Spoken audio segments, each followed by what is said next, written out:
Welcome to another episode of Conscious Business Connections, brought to you by the New York City chapter of Conscious Capitalism. My name is Bob Caporale, and I'm joined today by Nita Baum of Be Free, located here in New York City. Nita, welcome to the show. Thanks so much for having me, Bob. It's Oh, great you to be bet. here. It's great to have you. Great to have you. So, as you know, on the show, we try and highlight companies in the greater New York City area who are adopting conscious business principles. Mhm. Um, in the hopes that we can inspire other companies in the area to kind of do the same thing, right? Definitely. Tell people stories and give them some inspiration. So, with all of that said, we'd like to talk about what you're doing and the great things you're doing in this space. So let's start off with just tell us a little bit about Be Free, kind of what is it and how it got started. Sure. Yeah. So I'll start with our lofty vision, which kind of dives right into purpose, which I know Perfect. is one of your things at Conscious Yes, Capitalism. absolutely. Um, so our big vision is to transform workplaces to healing spaces, which is to say, can workplaces be places that you walk into that actually add equitably and inclusively to all people's well-being rather than Mm, detract from it. very And cool. so we've got this angle on well-being, equity, and humanity. It's like that's kind of the formula for Yeah. us. And we got started in 2013. I ran a consulting firm before that for a number of years, and was really out in the world of work and found myself just coaching people who were leaving the workforce, and Mm, often coaching people who were internal to the workforce as well. yep. And from that experience, really learned about what people were leaving and what they were seeking at the same time. So, in many ways, if I just fast forward to now, we're a response to many of the things that we learned through that process. Well-being was one of them, and the way that I think people say this often. You leave managers, you don't leave organizations, right? So the Yeah. importance of that humanity. What does that mean? Why do people leave managers? What is it that they're leaving? So being in a really deep inquiry with people, both within the workforce and outside of it, and then bringing that knowledge back to support organizations to evolve, which we know is necessary. Yeah. Evolution is happening anyway, and so can we do that with some more consciousness? So amazing. So now when you talk about workspaces, a lot of people I think would interpret that to mean the physical workspace, which I'm sure is part of Great it, point. but that's not Yeah, all of it, right? Tell yeah. us what you mean by workspace. Oh, I love that question. It's so good because I was actually literally just having this conversation yesterday with a co-creator, and co-creators are what we call our team members. Mhm. And the idea that workspaces are actually about the relational spaces between us. So, and we mean that at multiple levels. One, it's about your relationship to yourself. As you think Mhm. about yourself as a conscious leader, in our terms, because we have this focus on equity and inclusion, we're talking about equity leadership. That's Yep. the frame that we use to cultivate folks' capacity to actually lead in ways that are equitable, inclusive, more conscious, centering humanity, and shifting the lens to well-being, which I'm sure we'll talk a little bit more about in a moment. Um, and so the spaces are the relationship I have to myself as a leader, the Mhm. relationship I have interpersonally to you as somebody I'm interacting with in a leadership vein, or you could be any of my stakeholders. You could be a shareholder, you could be a client or a customer ultimately, but bringing awareness and consciousness to what is that connection between Mhm. us. And then finally, at the organizational level, which one of the ways you can think about that space is and the lens that we bring to it is culture. Like Mhm. what is the relational space at the more macro level? And then there's an additional dimension which goes beyond the organization itself, and recognizing that as an organization, whether you're a social enterprise, a B Corp, a nonprofit, a philanthropy, who tend to be our primary clients, or a corporation, you're sitting inside of an ecosystem that's larger than you. Yeah. In that sense, as you think about yourself through a lens of, well, if we're an organizational leader, so bringing this leadership orientation in the larger ecosystem, how do we understand our purpose relative to that ecosystem? And how do we understand that we are actually a lever in the broader ecosystem for change? right? Absolutely amazing. Now, these are such advanced concepts for some companies, to be honest with you. I mean, you've literally hit on all four tenets of conscious capitalism, right? Which is, of course, and I know you didn't We're even probably aligned. mean to. This We're is aligned. what it No, is, yeah. right? But I mean, we talk about higher purpose. You talk about business, conscious leadership, conscious culture, conscious stakeholders. Those are the areas, and that's exactly what you're talking about when you're thinking about a workspace, which I think is great. But I have to tell you, I come from like old school big corporate, right? Yeah. Which I think now, thankfully, they're talking more about this, and it's becoming more important as Sure. workspaces evolve. But I can tell you, I grew up in some just horrendous, environments, and I Yeah. probably created some horrendous environments, if I'm being We all do. honest as well, Yeah. right? Yeah, like in other words, it just becomes about beating people up and being accusatory and profit, profit, profit, and why don't you know your numbers and that kind of thing. And I was Totally. just talking to somebody the other day who's in an environment like that and is just very burdensome, not happy with it at all. Mm. I mean, what kinds of companies do you think need the most help in this area, which may not be your core clients today, Great. but where do you think that is right now? Well, it's really I love that question, Bob. And as you were talking, the thing that came to mind was this shift. Like if we think about a shift in the simple frame of a from to, Yeah. um, and healing, workplace as healing space, and the space is this intentional reorientation from like a place, like a physical bricks and mortar place, as you astutely picked up on, right, to a space which is like the relational kind of more ethereal space, but that we know is invisible and intangible, but really has an impact, right? And work as healing, meaning, can work actually just add to our well-being, like that simple? That's one of the shifts. One of the dimensions of that shift is a movement from transactional to relational. Yeah.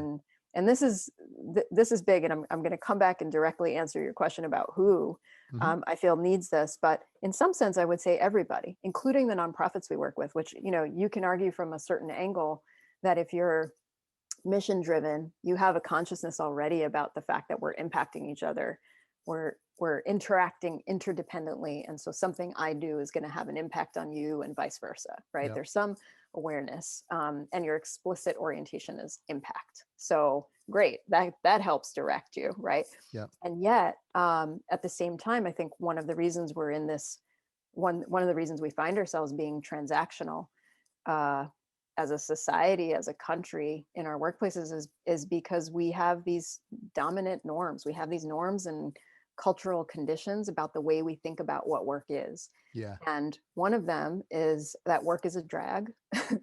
Right. Right. Two is that there is this sort of orientation around the relationship between production and consumption inside of capitalism. Right. And like what I love about the idea of conscious capitalism is like, how do you bring to me, it's basically like, how do you bring awareness to capitalism, to the way we're working? Right. Right. And as I think about that shift from transaction to relational, part of what we're saying is, can you recognize that a human that you're working with in a work environment is not just a worker? Not just a moneymaker, right? They're not just a vehicle for profit. Right. Right. They're not just a tool.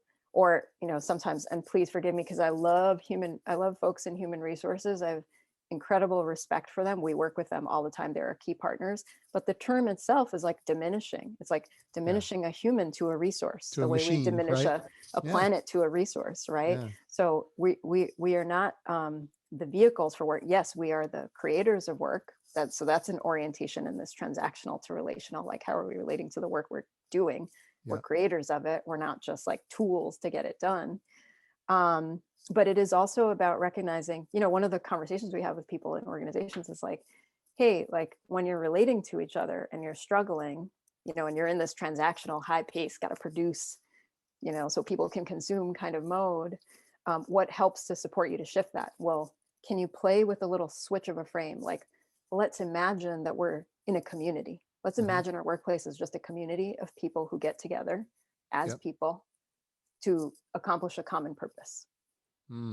Like, interesting. What happens when you just make that little That creative, shift, playful frame shift, which just is in your kind of imagination, the right? way humans should be evolving, right?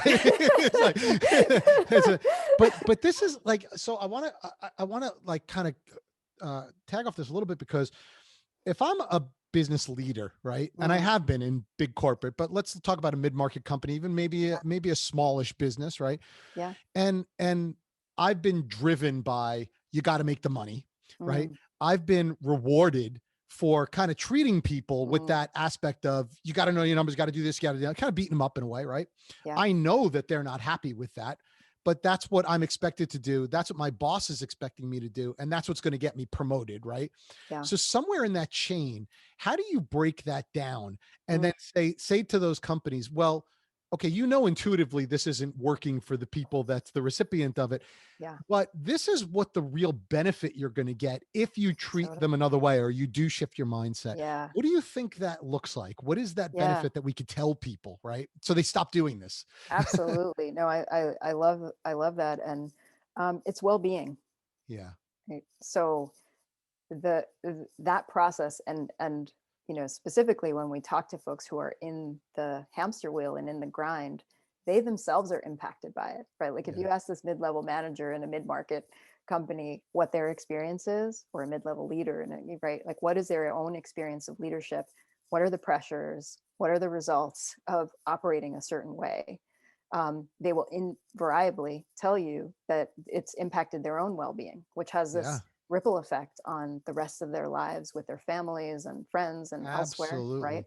Holistically. So, and again, part of the consciousness here is like, if we lift our perspective up to say, what is the impact on us collectively? And I'm going out into the idealistic space a little bit here. So Yeah. just to Yeah. Yeah. frame it, but what is the impact of us collectively on that individual's well-being, right? That there's healthcare impact, there's economic impact, right? And there's ultimately Yeah. like relational impact between all of us. That person who's stressed, right? That there are ripple effects of that. And Absolutely. and then from a business standpoint, within the context of the business, it's super clear, right? Well-being at work initiatives have grown over the years, in particular in large corporations, because this consciousness of the resistance and the challenge of operating in unsustainable ways internally, where there's not a clear value proposition to your people. There's only a clear value proposition to your clients, Yeah. because that tracks to profit. Right. But like we're forgetting that the people are the ones who enable us to thrive in the marketplace.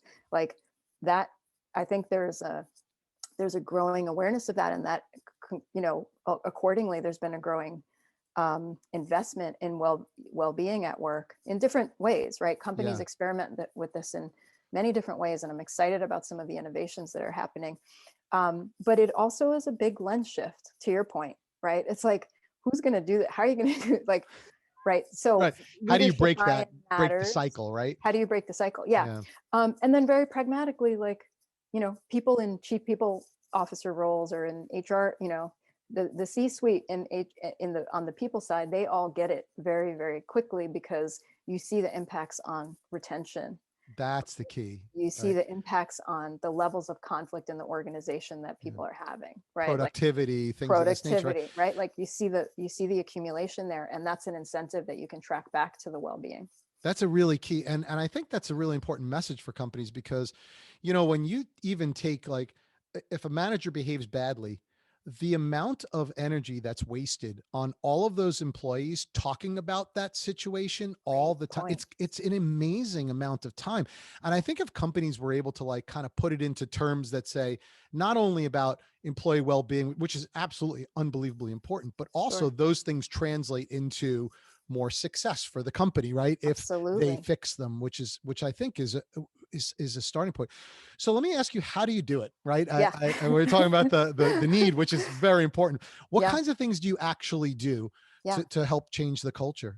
Yeah. So um, we always start with listening. I really like to underscore that for organizations, because, you know, uh, companies, you are the expert on your own institution, right? And Yep. we come in respecting your institutional knowledge. We know there are challenges. That's why you're calling us. Right. And we also respect that there are things you're doing that are great. And we want to hear that from you. So we take a very partnership oriented, facilitative approach to our work. Like Hmm. we come in, as experts in what we do, or as people with a lot of, and I don't even use the term expert very often, because I think a lot of this is about having a learning orientation, Yeah. especially in this equity and inclusion work and this human behavior work. It really behooves us to go in with some openness and curiosity about what's possible when we Yep. work together. So we start with listening. We do, assessments. Sometimes they're research driven, they're metrics driven, and sometimes there's a data piece to it, depending on the nature of the organization. But there's always a qualitative piece where we listen to people in the organization and get multiple perspectives, Hmm. because leadership's view into what's going on is going to be different than a mid-level manager, and is going to be different than Right. a field employee, right? Right. And that is an expression of exclusion versus inclusion, right? Yeah. Like, so we try to actually live the values that we're hoping to inculcate or support you in inculcating in your organization through our Yep. process. Then we coach, and we often do, to your point, like uh, leadership buy-in in this work, leadership awareness, and leadership willingness to take on the hard work of doing their own transformation amongst themselves in their teams. That's really critical. And so Hmm. we work with leaders, and we coach them, and that can look like individual and group coaching. And that is on, I mean, if I were to really simply summarize it, that's like a consciousness transformation, right? Yeah. And for us, that's grounded in, we draw on adult development psychology, neuroscience. We're like, there's some really hip stuff happening today on the Right. cutting edge that we can draw on to really, to not just think about change, but transformation. Like what, Mm. right? And so, we have coaches, and then there is group coaching, or the other expression of that, we design learning experiences. So we kind Mm. of go on a learning journey with organizations, um, around, and it's topical depending on what their specific needs are, Yep. right? So and we describe that as replicable and bespoke. So we'll work with, we work with sizable organizations, but we do like to be really client centered. So that's Very sort of the focused. Yeah. bespoke. Yeah, that's why Yeah. we Yeah. start with that listening piece. And then we consult and provide strategic advice. So very specifically, like, on the diversity, equity, inclusion, on the DEI front, on the JEDI, justice, equity, diversity, inclusion front, issues get gnarly, right? And so we bring in this kind of orientation around, like, well, I'm a company and I'm struggling with, we've had a pattern of letting go of Black women employees in our organization, and we're struggling to understand why. And we're dealing with somebody we're about to let go. Like, what do we do? Do we create Yeah. an intervention? There's a legal complexity to it. There's a HR, policy piece of it. So we come in, and the thing I would say, like, the kind of feedback we get from our clients is like, you guys are really calm. We're like, yeah, 'cause we're science on ourselves. It's like, how do Yeah. we keep our nervous systems chill so we can provide this wider view to you? Yeah. And our team is also comprised of people who come from multiple perspectives and multiple disciplines. That's very intentional, Mm. because there's not, I don't believe there's a way, Right. Right. right? So you can And so, dispatch the right method for the right yeah, for for the the right right problem group. where you see it. Yeah. And, Now, and yeah, bring in just a creative orientation to problem solving. which I think is so important. And you're right, that calming effect is so important, because a lot of times this Yeah, stuff is grown out of chaos, right? So what that's they're looking for exactly is like, just kind of true. just help us, right? Just help. But Yeah. one thing that struck me as well, and I think you mentioned it a couple times, is like, or made reference to it, is that people are calling you because there's a problem in some Yes. cases, right? Yeah. Do you ever get companies that are just saying, "Hey, we're doing fine, but we want to learn how to do Mm, this, and how to yeah. make this better"? Yeah, absolutely. That's a great question. It's really fun to get those folks, and we do. Yeah, Yeah. and actually that helps me think about, like, I would say there are sort of three buckets of organizations we get. We get people who feel like they are in a space of intractable conflict, Yep. which, when we start talking about race and equity, I mean, that is inherited from the context, our broader context as a country, of Right. struggling and feeling quite polarized about these issues and politicized. So we switch the frame of conflict to, can this be a learning and healing session, Yeah. where we're starting to figure out how to just get really practical and productive about what in our dynamics is preventing us from efficiency. We Yeah. describe it as kind of emotional efficiency, when you were talking about productivity, and just like the hits to that, in being mired in the politics and the conflict and the the people stuff that everybody's like, we put a lens on that. Then we Yep. get orgs who, and we're very much a response to demand, right? Like we don't sell. Right. I'm like super clear about that. Like we're not coming at you. We actually just get called because you have recognized you have a need. Which is important. And that's important in this work. We can't tell you have a need. You have to recognize it, right? Yeah, exactly. This is human. This is human behavior stuff. Yeah, because otherwise they're not going to be receptive to it, right? It's going to be, it's going to be forced. And then there are others, anywhere from startups to people who've been on a journey who feel actually pretty equipped, which, not a lot of people feel equipped or like they've made a ton of progress on the equity front. But where people feel like our culture's actually good, like we're pretty solid and we know we can level up. And we do, like we have a desire to learn because we think we're good, but we've kind of hit our own capacity at being good. And we're interested in evolving.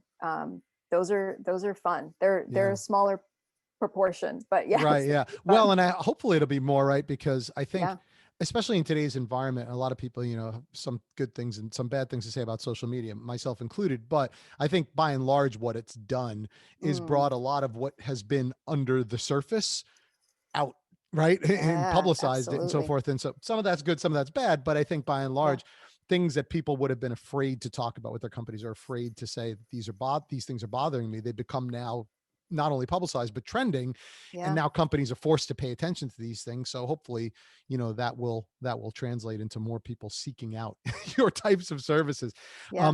So this is just an amazing conversation. So many things to unpack, and we wish we could do more of it. But I want to make sure that before we end the conversation, that you have at least a chance to tell people, kind of one thing that's on your mind. If there was one thing that you think companies should be paying more attention to in this area, or that they could even do, to make themselves better, what do you think that would be? Yeah, that's great. I would love for companies to recognize that there is a connection between inequity, a lack of diversity, struggling on the inclusion front, and well-being. Like there's a direct connection there, right? And a really simple way to think about that is, what is the experience of a really talented employee, right, who is not in the majority, whatever the identity might be, whether it's race, sexual orientation, gender preference, or even otherwise. Culture, right? Even culture. Like many times people feel just left out because they don't fit in, right? Absolutely. A lot of things, culture, right? personality, right? Yep. Like, and like, but they're super talented, but because of bias and because of the accumulated impacts of structural inequity, like it's just not seen and it's not valued in the culture. I'm just imagining like, what is the hit to that person who's like working super hard and really investing, right? And really bought in and bringing value to a place that they love being, but they don't feel loved back. Right. So literally translating that, like, it's about self-awareness to some extent, I would imagine, right? But really realizing that it's not just people complaining, right? Absolutely. It's actually people feeling less than. And if they feel less than, then they're going to perform less than, right? I would imagine. They're going to struggle. And that's not going to be necessarily something that they would have come to the table with to begin with, right? That a lot of that is done because of the culture. And so totally, I don't mean to put words in your mouth, but that's what I'm translating. Tell me if I'm translating it wrong. I appreciate, no, you just got me excited. And the thing that's sort of bubbling up for me is like, the way you framed it is exactly why a learning orientation is really helpful, because that self-awareness, like building that self-awareness, takes a willingness to learn. It takes a willingness to see and hear where you haven't done that before. Yeah. Right. Because a lot of times it's so easy to say to somebody like, oh, get over it, or whatever it is. Sure, like, to shut it down. It's natural, right? It's natural and it's human, right? People are like, I don't want to deal with this, whatever. Right. Yeah. But then it takes a lot more effort. And I think a lot more quality of effort to actually understand what that person's going through and saying, well, have you ever been in a situation where you feel left out or you feel whatever? And then what is the impact on you? And then you might see it a little bit differently. Right. Yeah. I think Yeah. I'm saying these things because you're bringing awareness to me, because I'm Mm, sure I've done these kinds of things, right? And felt these kinds of ways. So sure. maybe I should take a Yeah. class, but anyway. Yeah, and we're all human, right? Like we're all on this learning journey, Yeah, and that's the true. opportunity of being on it with people who can support you, right? As Yeah. opposed to doing it alone. That's right. Just because I'm part of conscious capitalism or you're a conscious, doesn't mean we don't make Doesn't mean mistakes, right? absolutely. I absolutely do every day. I'm Me sure. too. Me too. Amazing. Well, Nita, it has been such a pleasure to talk to you. I know Likewise, there's Bob. so many Thank people you. that will get so much out of this. Again, I don't want to have you leave without giving people a chance to know where they can find out more about your Sure. company or you. Where's the best place to get in touch? Yeah, great. We are on the web at www.befree.live. Okay. So it's bfree.live. That's Perfect. our unique domain. And I'm on LinkedIn at NITA, and my last name is BAUM. Those are Excellent. probably two of the easiest ways to reach out. Oh, that's fantastic. Great. Yeah. Well, thank you again so much for being a part of this show and for doing all the great work that you're doing in the community. Hopefully more people will reach out and try and be a Thank you. part of that as well. Yeah. So for everyone out there who is listening, thank you for joining again. If you liked what you heard, please give us a thumbs up, subscribe, tell your friends, share it. We're just trying to spread the positive word here. So we'd love for you to help us in that. And while you're doing that, please don't forget to visit us on the next episode of Conscious Business Connections. Nita, thank you again. Thank And you we'll so see you much, as Bob. It was a well. pleasure. Same here. And I'm sure we'll stay in touch. Likewise. Okay. Take care, Take everyone. care. Bye-bye.